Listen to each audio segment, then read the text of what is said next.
نحن نعتقد أن هذه الأزمة قابلة للحل.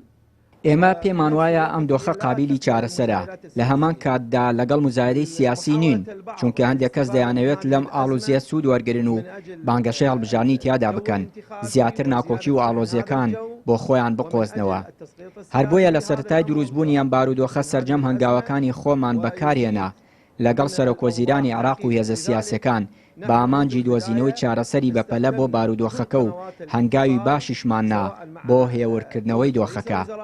هەموو لایەک گەشتین بە لێک تێگەیشتنی باش بۆ بارودۆخەکە. ئێستا دۆخەکە لەبارە و تۆپ لە ساحەی سەرۆکۆزیرانی عێراقە بۆ چارەسەر. پێمان وایە بژاردەی زۆر و باشمان لە بەردەمدایە تا بتوانین ئەم بارودۆخە تێپەڕێنین. یەکێک لەو بژاردانە گەڕانەوەیە بۆ دادگا تا بتوانێت ئەو گرفتەمان بۆ یەکلایی بکاتەوە. ئیتر بۆچی لە جیاتی دادگا هەنگاو بۆ نانەوەی پشێوی سیاسی و خراپکردنی بارودۆخەکە بنین.